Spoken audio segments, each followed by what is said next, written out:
سلام، من غزالم و تو این ویدیو قراره با هم این پای شکلات نارگیل خوشمزه و خوشگل رو درست کنیم. اگه شما هم مثل من عاشق ترکیب شکلات و نارگیل هستین، این رسیپی رو از دست ندین که یه ترکیب فوق‌العاده است و در عین حال درست کردنش هم خیلی راحته. برای درست کردن قسمت شکلاتی این پای نیاز داریم به 100 گرم آرد، 75 گرم شکر، 85 گرم شیر، 50 گرم روغن مایه، یه دونه تخم مرغ، 15 گرم پودر کاکائو، 1/4 قاشق چایخوری وانیل و 1/2 قاشق چایخوری بیکینگ پودر.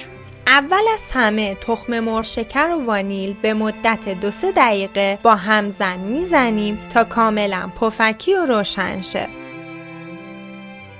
بعد شیر و روغن رو به مواد اضافه میکنیم و مجدداً 1 دقیقه با همزن میزنیم. حالا بیکینگ پودر و پودر کاکائو رو به آرد اضافه و مخلوط میکنیم و روی موادمون علک کرده و با لیسک خوب هم میزنیم تا زمانی که موادمون یک دست شه. حالا موادمون رو توی قالب هایی که کاغذ روغنی انداختیم میریزیم. تو این مرحله باید حواسمون باشه که فقط 1/3 از قالب ها رو با مواد پر کنیم. برای درست کردن قسمت نارگیلی نیاز داریم به 60 گرم پودر قند، 65 گرم سفیده تخم مرغ، 55 گرم پودر نارگیل و 40 گرم روغن داغ. سفیده ها رو همراه با پودر قند، پودر نارگیل و کمی وانیل داخل کاسه میریزیم و با همزن میزنیم.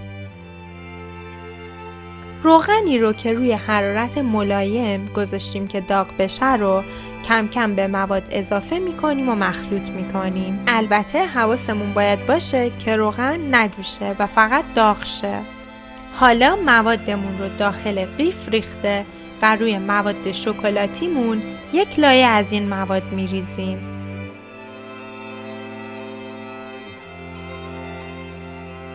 و در فر از قبل گرم شده به مدت تقریبی 30 تا 40 دقیقه گذاشته و میپزیم. دما برای فر گازی روی 180 و فر برقی روی 165 باید تنظیم شده باشه. بعد از پخت اجازه میدیم که کیکامون کمی خنک شه و بعد میتونیم با پودر نارگیل، پودر پسته یا هر چیز دیگه‌ای که دوست داشتین روش رو تزیین کنیم و بعد میتونید نوش جان کنید. اگر این رسیپی رو دوست داشتین حتما امتحانش کنید، برای دوستاتون بفرستین و اگه سوالی داشتین میتونین تو کامنت ها ازم بپرسین و حتما به هم بگو که دوست داری رسیپی بعدی چی باشه. برای دیدن رسیپی های بیشتر حتما یه سر به کانالم بزن.